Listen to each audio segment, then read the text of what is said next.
96.5. Son las 6:59. Buenos días, dominicanos, dominicanas, ciudadanos, ciudadanas del mundo. Julio Martínez Pozo. Los comentarios de los temas más importantes en el programa de mayor influencia de la radio y la televisión nacionales. En este viernes 23 de octubre del año 2020. Buenos días a todo el equipo del Sol de la Mañana, la audiencia de Sol, la teleaudiencia de Telefuturo, Canal 23. Las personas que siguen nuestros contenidos a través de las redes sociales y los canales 29, 24 que están con nosotros a partir de las 9 de la mañana. Buenos días a todos y a todas. Entonces, inmediatamente, estos son nuestros temas en el día de hoy. Nos vamos a referir a un resumen del informe Perspectivas Económicas para el final del 2020 y para el año 2021 del Fondo Monetario Internacional. Entonces también hablaremos sobre las esperanzas de la República Dominicana de encontrar petróleo en su cuenca marítima. Vamos a hablar también del último debate entre Biden y Trump. Y entonces, esos son los temas. Ahí tengo anotado también algo sobre el Papa Francisco, pero vamos a estar sujetos a lo que el tiempo realmente nos permita. Entonces, señores, vamos a empezar por el informe de el Fondo Monetario Internacional. Este informe se titula Perspectivas Económicas de las Américas. La persistencia de la pandemia nubla la recuperación. He hecho anotaciones de las cosas más trascendentes de este estudio para compartirla con ustedes.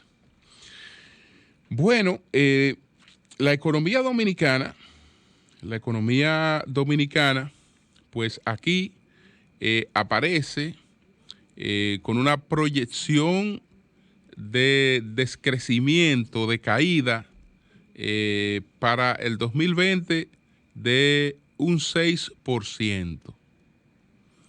El Fondo Monetario Internacional, en su evaluación de abril, hablaba de que pues iba a haber un descrecimiento de un 1%, una caída de un 1%, y en octubre la subió a 5.9%. Ahora ha terminado en un 6%.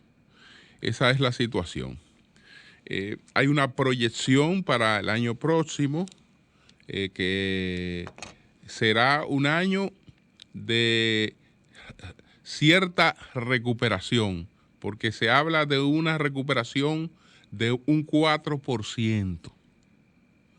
Esa recuperación nos coloca un poquito por encima de la media de la región de las Américas, a la República Dominicana, que esa media de la región, si la de nosotros es la de nosotros es un 4, de que tenemos de crecimiento para el año próximo, la media de la región es 3.6%. Y entonces está la caída del PIB para la región, la caída del PIB es de 8.1%. Ahí la República Dominicana está por debajo de lo que es la media de la región en caída, porque la de nosotros es de un 1%. El tema muy preocupante en este informe es el de la deuda. Es el de la deuda. Fíjense que cuando estábamos hablando de los peligros de la deuda, cuando se hacían advertencias sobre el crecimiento de la economía dominicana, pero en el fondo de ese reconocimiento siempre latía una preocupación por el tema de la deuda. En esas circunstancias, la República Dominicana pues no andaba por el 50% del PIB, que ya cuando se supera eso es que entramos en preocupación, sino que se hablaba de que la República Dominicana pues tenía un 40 y tanto, que tenía que evitar llegar al 50, etcétera, etcétera. El tema de la deuda no se puede abordar al margen del crecimiento del Producto Interno Bruto. Por eso cuando a usted le presentan una información y le hablan de endeudamiento y le presentan unos porcentajes, si no le dan la información completa en relación con el PIB, entonces no le están manipulando la información. Deuda está siempre relacionada con el Producto Interno Bruto, porque eso es lo que establece si hay razones o no para una preocupación. Esto puede una persona deber 50,000 pesos y puede otra persona deber 3 millones de pesos. Y tal vez la que debe 50 o debe 100,000 pesos, si en función de sus ingresos, puede tener una situación más difícil que el que debe 3 millones de pesos en función de sus ingresos. Entonces, por eso es que hay que presentar siempre el asunto relativo. Lo que está diciendo el Fondo Monetario Internacional, bueno, República Dominicana, usted termina este año con un endeudamiento que es del 68.8% de su PIB. 68.8% de su PIB. No sabemos todavía qué termine ocurriendo con el presupuesto del año 2021. El fondo habla de que puede haber una ligera disminución, pero esa ligera disminución, desde luego, está no en que vamos a coger menos prestado, vamos a coger más. Lo que pasa es lo que le explicaba de que si tenemos algún nivel de crecimiento, entonces aunque cojamos más prestado, la proporción con relación al PIB baja. Y el fondo habla de una ligera baja, pero aún así estamos hablando de una proyección del endeudamiento de 68.2% para el año 2021. Si usted trata de ponerle números, a esa situación, usted se encuentra con que actualmente las autoridades tienen que pensar en lo que tenemos hasta ahora, tienen que pensar en reservar del presupuesto no menos de,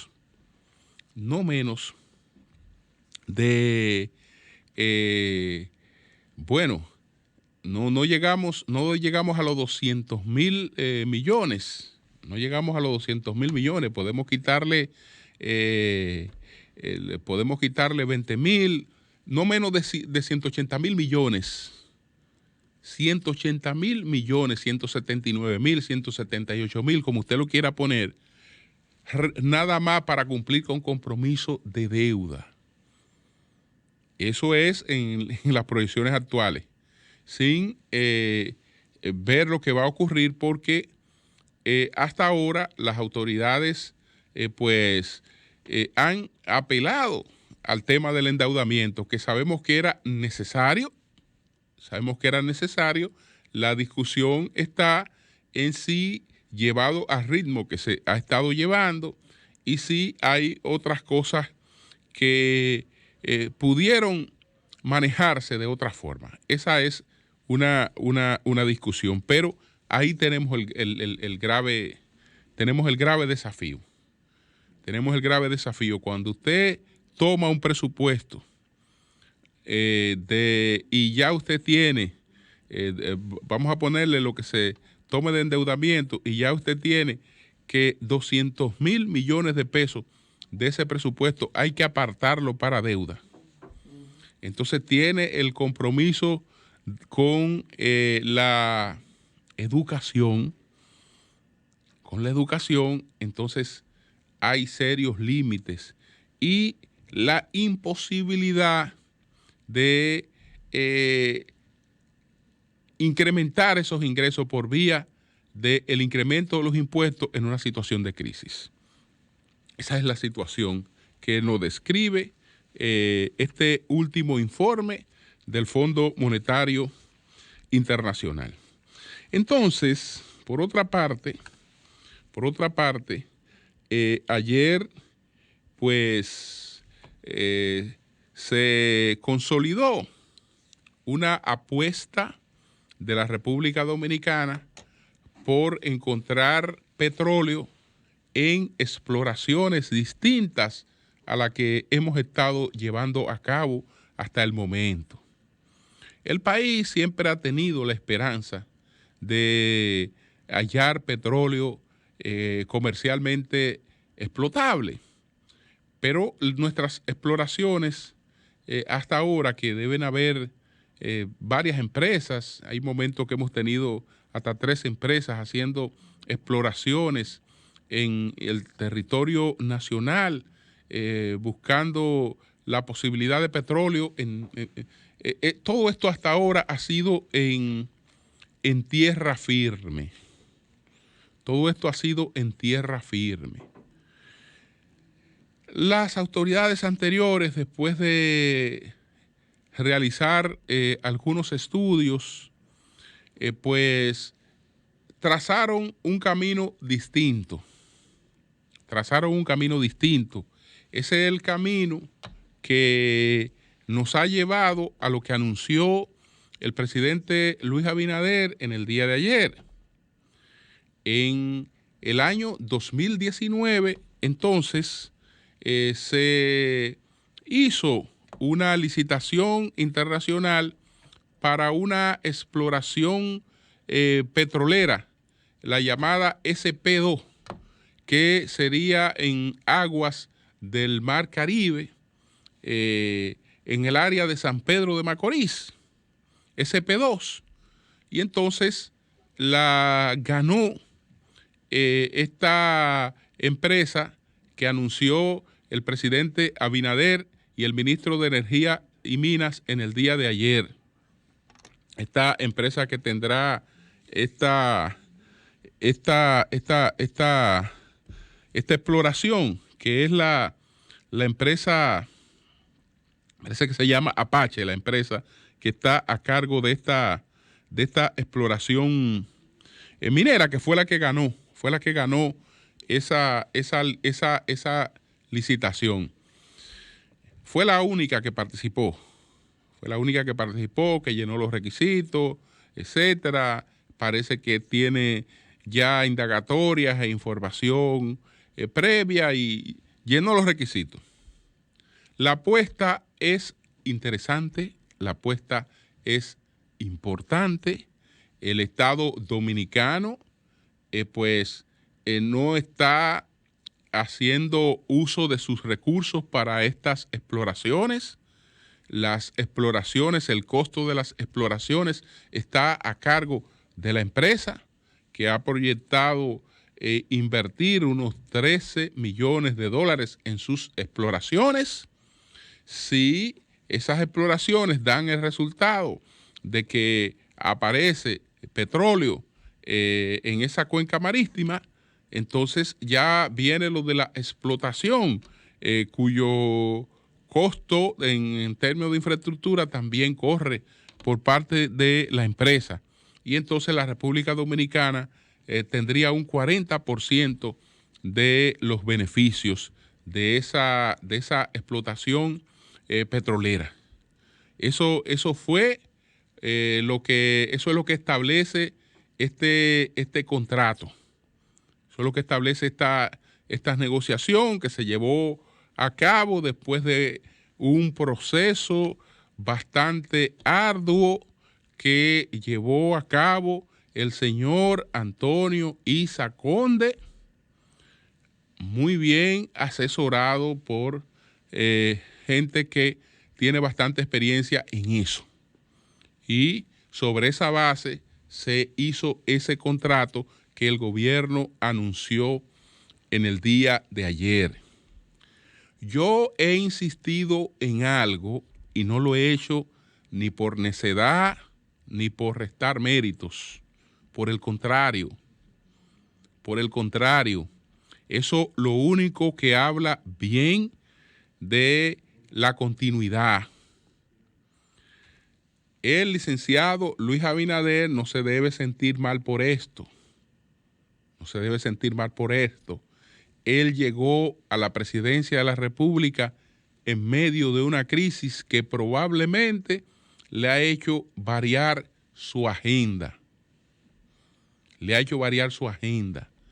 Pero hasta ahora, en lo que él va en su camino a 100 días de gobierno, no hay una sola cosa concreta que haya anunciado que no la haya encontrado prácticamente hecha. Todo lo que ha podido anunciar lo encontró. Absolutamente todo lo que ha anunciado hasta ahora. Cada vez que ustedes han asistido o han podido presenciar un acto concreto, ese acto concreto obedece a una continuación de cosas que ya quedaron sobre la mesa. Este es uno de esos casos y siempre que he hablado de eso, he hablado con pruebas de que así es. Entonces, al resaltar eso, no se trata de decir, bueno, estas personas no han hecho nada y lo que han hecho no. Es que eso es lo correcto. Eso es lo correcto porque lo que hicieron los anteriores lo hicieron con un tiempo que correspondía al Estado y con unos recursos que correspondían al Estado.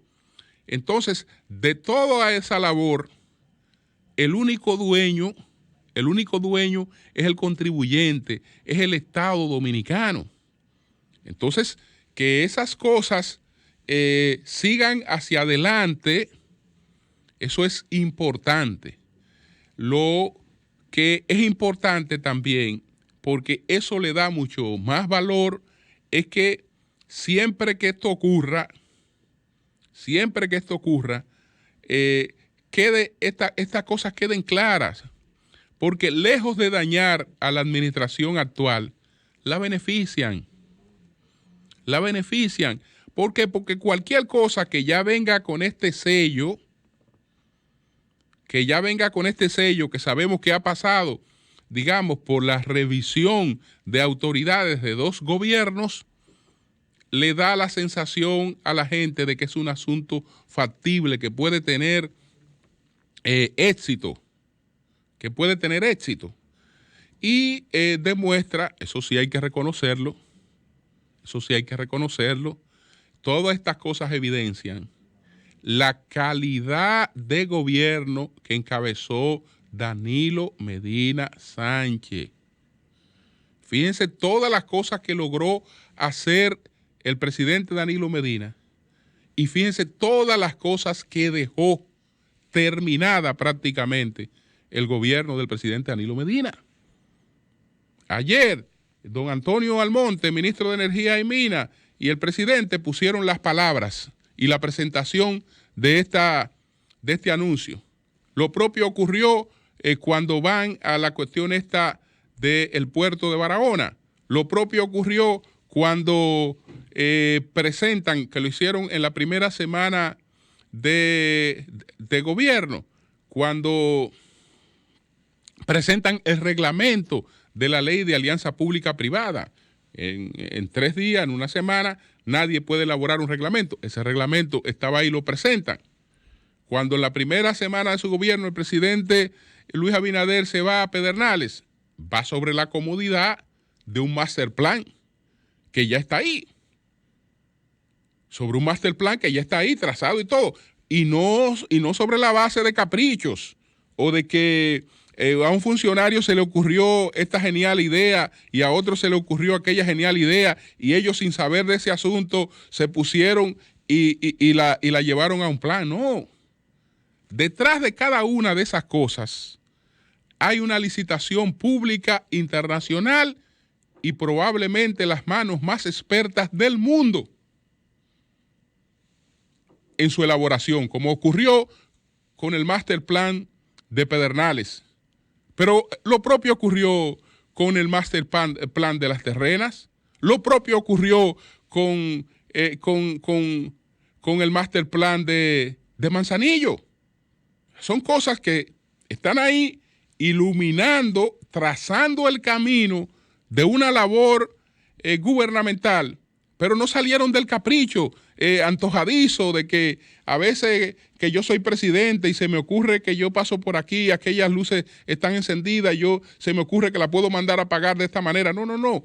Vamos a buscar la gente que tiene la expertía en eso, que nos haga los estudios, todos los estudios necesarios sobre eso y que entonces nos permita trazar el camino. Ocurrió cuando se cuando se trata de construir una marca país. Bueno, la marca país tiene que hacerla la gente que ha hecho marcas internacionales, la gente que ha hecho marcas mundiales. Entonces, eso pasa por una licitación pública internacional. No por capricho. Entonces, hasta ahora, cada vez que se ha producido un anuncio concreto de algo, ustedes van al fondo de las cosas y son cuestiones que estaban ahí. Gracias a Dios. Gracias a Dios. Entonces, por lo menos reconocer eso, no creo que sea un asunto que dañe. Entonces, bueno, esto es distinto porque fíjense que ambos gobiernos, tanto el que concibió este plan como el que lo anunció en el día de ayer, han sido prudentes en sus expectativas. Han sido prudentes en sus expectativas porque ya hubo un fiasco en el año de 1981 cuando el presidente Antonio Guzmán Fernández, en un discurso sumamente emotivo en el que incluso lloró, anunció al país el hallazgo de petróleo en Charco Largo, en Asua. Eso fue un fiasco porque después de que un presidente le dijera a un país con toda seguridad que eso había ocurrido, realmente sabemos que eso fue un fracaso total. Entonces, y ahora habían unas circunstancias que hacían que los dominicanos deseáramos mucho que ocurriera algo así. En aquel momento, la República Dominicana, que vivía básicamente de las exportaciones de algunos productos tradicionales, principalmente del azúcar, vivía una caída en los precios internacionales del azúcar. Entonces, una caída en su principal ingreso de divisa que coincidió con una caída de otros productos tradicionales y paralelamente con eso una elevación de los precios internacionales del petróleo. Entonces, la economía dominicana estaba entrampada, disminuye las cosas que me dan ingreso y suben las cosas en las que tengo que que gastar. Si en ese panorama aparece petróleo, estábamos hablando de una bendición divina prácticamente. Y por eso ese anuncio tuvo ese impacto, pero resultó un fiasco. Resultó un fiasco. En estas circunstancias, nuestro principal aportador de divisas, que es el turismo, está en el suelo. Está en el suelo. Tenemos todavía el desafío de la factura petrolera y una economía totalmente ralentizada. Si a futuro tenemos esta posibilidad, pues muy bien. Ahora, esto no es un hecho inmediato, esto no es un hecho que puede estar entre los planes que tenemos para el 2021 ni entre los planes que tenemos para el 2022. Pelegrín Castillo está planteando acelerar este proceso y está planteando también que el gobierno ahora, que no sé si las autoridades anteriores dejaron esto también ya encaminado, haga la licitación para exploraciones similares en la bahía de Ocoa. Entonces ya veremos ahí qué termina ocurriendo con este asunto. Entonces, señores, ayer se produjo el último debate entre los candidatos presidenciales de los Estados Unidos, el candidato Biden, Joe Biden, y el candidato Donald Trump. Entonces, ¿qué pasó en este debate? Bueno, tenemos que el debate tuvo una regla que lo hizo un debate menos activo que los debates anteriores, porque aquí el micrófono estaba muteado para que evitar las interrupciones. Mientras el otro expositor hablaba, estaba impedida la interrupción.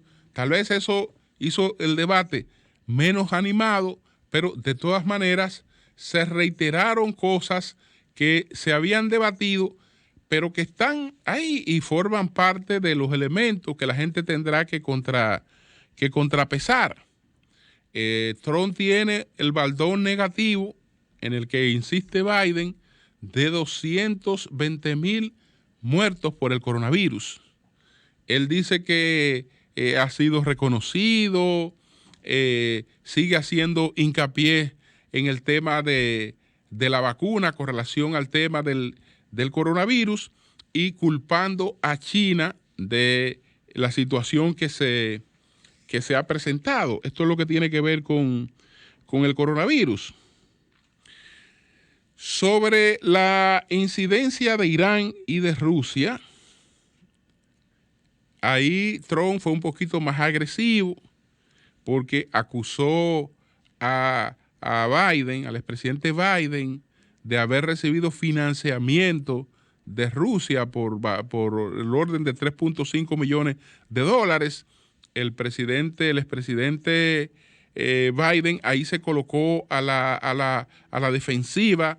Trump trató de presentarla como una persona corrupta, etcétera. Él dice que nunca ha recibido financiamiento internacionales. Insiste Biden en ese tema.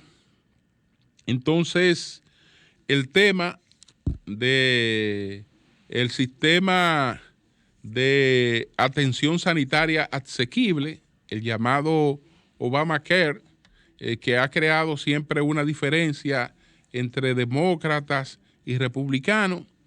El presidente Obama, los demócratas han pretendido a través de este sistema asequible de seguridad social que millones de personas que no tienen una cobertura de seguro social en un país donde la medicina es buena, pero inhumana, en el sentido de que tiene unos costos altísimos, la persona que no está bajo la cobertura de un régimen de seguridad social, pues las tiene muy difícil, muy difícil. Obama trató de subsanar esa situación haciendo prácticamente obligatorio el estar afiliado a la seguridad social, el tener un seguro. Pero esto ha sido boicoteado por los republicanos y solamente en estados demócratas funciona el Obamacare. Entonces, Biden está tratando de atemorizar por lo menos a 22 millones de personas que han sido beneficiados con ese Obamacare a que pudieran perderlo con relación con el triunfo de Trump. Se repite ahí también lo que ya se dio entre Kamala Harris y el candidato a la vicepresidencia, Mark Pence, con relación a la explotación de petróleo a través del fracking y la insistencia por la parte de Trump, aunque a que los demócratas paralizarían esa parte de la industria petrolera, buscando un colapso de la economía, digamos que siguiendo una agenda verde que Estados Unidos dice que de todas formas la ha seguido. Interesante, porque hay ahí un debate entre formas de hacer las cosas, formas de abordar los problemas de la sociedad que, aunque no incida definitivamente en el votante, lo hace parte de la vida pública. Lo hace parte de la vida pública. Nosotros aquí pues solemos tomar decisiones electorales sobre la base del encono, con una gestión, con un partido. No entramos mucho en reflexión sobre qué significa esta opción para tal tema y qué significa aquella opción para tal tema, sino que sencillamente cuando la gente siente cansancio con relación a una administración, vota por el que se le pare en contra y tenga la posibilidad de llevarse al que está sin medir en el fondo situaciones temáticas que son muy importantes. Entonces, ese es el aporte a la democracia de esos debates que involucran a la gente en los temas. Le dicen a la gente, la política no es solo el tema de las emociones, de que este candidato te caiga bien, de que este candidato te caiga mal. En el fondo hay cosas que después, si tú no la piensas muy bien a la hora de emitir tu voto, cuando quiera sentir arrepentimiento, puede ser tarde, porque quien debe gobernar en un país sin problema es la persona que haya sido escogida para gobernar durante el periodo que le corresponda. Eso debe estar claro. Ahí no vale después decir, bueno, debí pensarlo mejor, no. Por eso es importante que nosotros en el futuro incorporemos también a la campaña el tema de los debates de los temas importantes. Cambio y fuera.